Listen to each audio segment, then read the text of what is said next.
Ya, kalau kita bicara sisi keadilan tentu dari sisi korban, tentu saja tidak ada hal-hal yang bisa meringankan, itu tidak menyentuh sisi keadilan. Itu tergantung hakim ya, hakim-hakim yang nanti tentukan. Tapi undang-undangnya tertutup. Kejaksaan Tinggi DKI Jakarta memastikan pelaku AG di kasus penganiayaan David Ozora akan menjalani sidang secara tertutup di Pengadilan Negeri Jakarta Selatan karena statusnya sebagai anak yang berkonflik dengan hukum. AG menjadi pelaku pertama yang berkasnya dilimpahkan untuk disidangkan. Peluang para pelaku penganiayaan David Ozora mendapat keringanan hukuman lewat upaya restoratif justice kian tertutup setelah ayah David menarik pemberian maaf. Kuasa hukum David, Melissa Anggraini, menyatakan tidak ada hal yang meringankan para pelaku, sehingga hukuman maksimal pantas untuk pelaku penganiayaan David Ozora. Ya, kalau kita bicara sisi keadilan tentu dari sisi korban, tentu saja tidak ada hal-hal yang bisa meringankan, itu tidak menyentuh sisi keadilan. Kemudian kepada keluarga, masyarakat luas juga, video yang tersebar itu kan sungguh-sungguh sangat, keji ya, sehingga saya rasa dari sisi keadilan kalau ini bisa memiliki unsur untuk meringankan, saya rasa itu keliru sekali, begitu. Dengan Jadi kita yakin tidak ada unsur-unsur yang mampu meringankan pelaku ini, baik dari Andai kata maaf dari ayah David tak ditarik, menurut Guru Besar Fakultas Hukum Universitas Jenderal Sudirman, Hipnu Nugroho, upaya restoratif justice belum tentu dikabulkan. Hukuman yang diberikan kepada para terdakwa pun jangan sampai ringan, terkecuali AG yang tergolong anak yang berkonflik dengan hukum. Ya, kalau kembali Mario Dendi dan Sam itu adalah tindak pidana biasa, Mbak, peradilan biasa. Sehingga ini harus memberikan suatu aspek deteren. Oleh karena itu ya pidananya maksimal. Maksimal seperti yang diancamkan dalam pasal 355, 15 tahun. Gitu, Mbak. Ini harus diperhatikan. Sehingga jangan sampai ke depan anak-anak yang baru lepas anak itu melakukan kejahatan yang semau gue. Aspek pidana sebagai aspek deteren untuk para calon-calon tersangka yang melakukan penganiayaan berat seperti ini. Jadi jangan sampai ringan, kecuali AG lah. AG memang separuh dari ancamannya karena masih anak. Itu yang harus dibedakan konsep anak dan konsep bukan anak. Memasuki hari ke-33, David Ozora masih dirawat di ICU rumah sakit. Melihat kondisi David, keluarga pun berharap pelaku penganiayaan harus mendapat hukuman seadil-adilnya. Tim Liputan Kompas TV.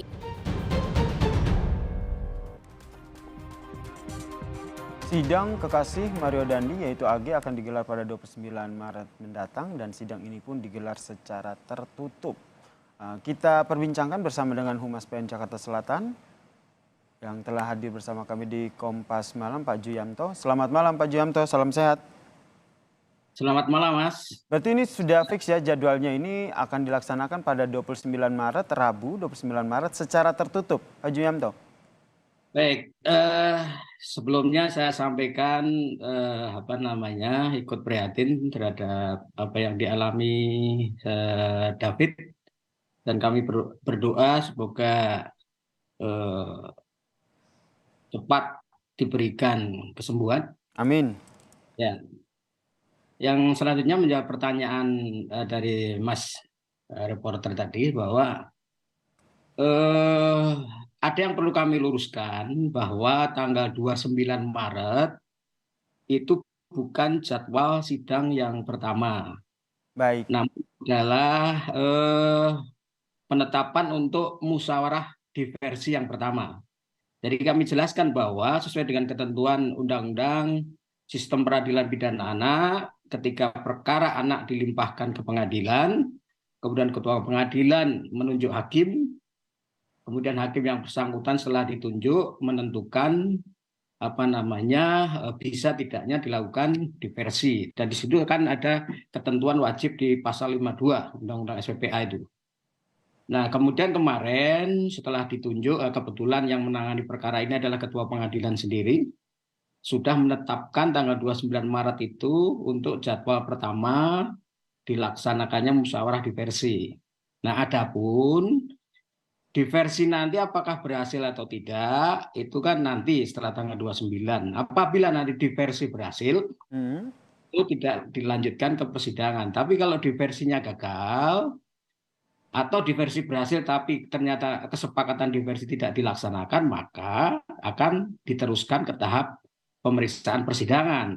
Meskipun kalau dari pihak keluarga dari David Ozora menyatakan bahwa tidak ada lagi permintaan maaf begitu, tapi tetap ya tidak ada pemberian maaf begitu. Ya, Tapi itu nanti diversi ini tetap dilaksanakan ya. Nah, itu nanti diversi tetap dilaksanakan. Hakim yang bersangkutan tentu harus menerima secara tegas sikap dari keluarga korban tersebut. Penegasan secara formalitas, penegasan dari pihak keluarga korban dari David Ozora ini, habis itu baru nanti akan ditentukan jadwal sidangnya begitu. Betul. Dari hari tanggal 29 Maret ke penentuan jadwal sidang kira-kira berapa lama, mengingat peradilan anak ini harus cepat begitu?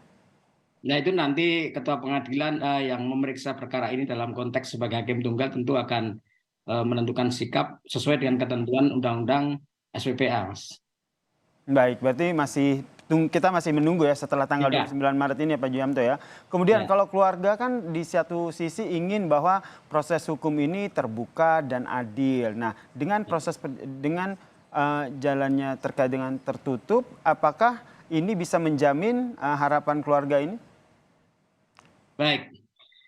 Perlu kami sampaikan bahwa mengenai sidang tertutup untuk umum untuk terdakwa atau anak yang berkonflik dengan hukum, itu jelas ketentuannya adalah dilakukan secara tertutup untuk umum.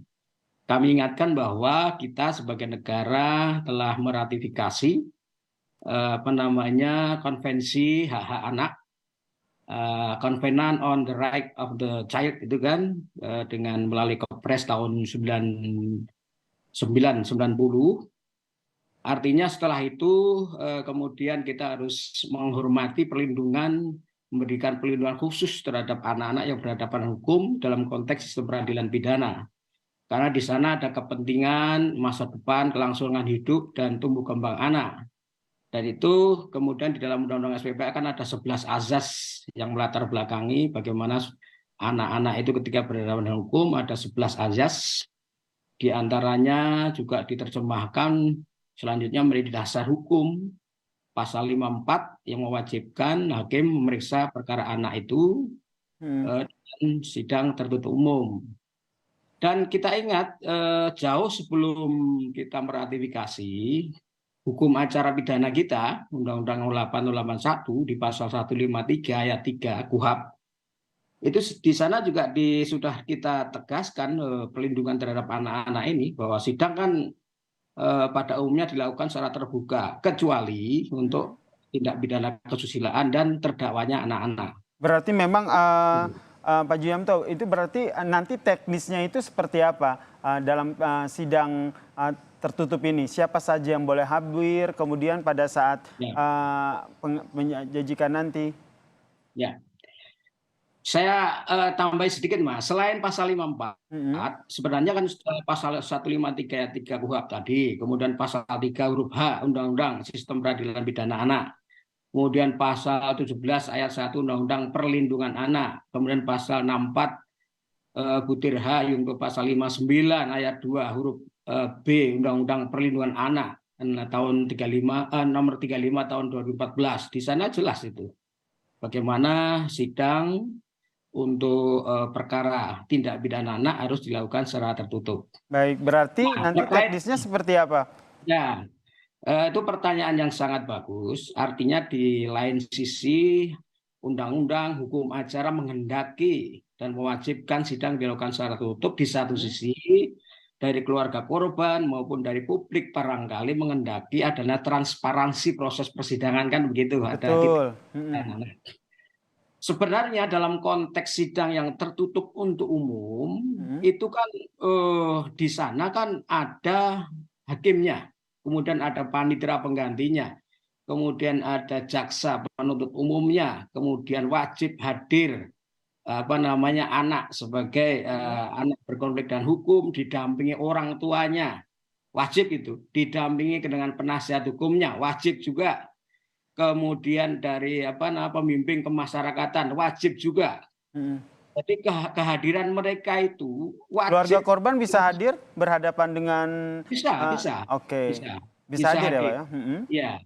Bahkan dalam beberapa praktek hakim anak itu justru mewajibkan dari pihak korban ikut menyaksikan persidangan. Artinya kekhawatiran untuk persidangan yang tertutup untuk umum itu dalam tanda kutip tidak transparan. Dari konteksnya ini adalah Pak Juyamto tertutup untuk umum, tidak bisa diekspos oleh publik ya, sederhananya kayak tidak bisa diliput lah oleh media begitu ya. Tapi pihak-pihak yang berkepentingan seperti keluarga korban, penasihat hukum itu juga akan hadir ya.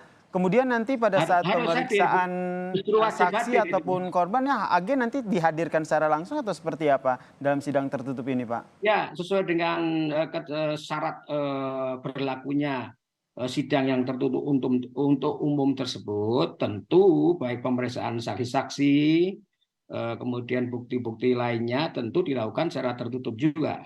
Nah, jangan lupa kontrol terhadap sidang yang tertutup umum tersebut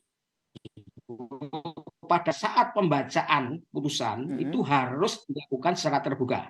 Oke, biasanya dalam persidangan itu ada mengkonfrontir antara saksi dengan pelaku begitu. Apakah dalam sidang tertutup, terlebih ini adalah pelakunya adalah anak yang berkonflik dengan hukum, apakah ini juga dilakukan atau tidak?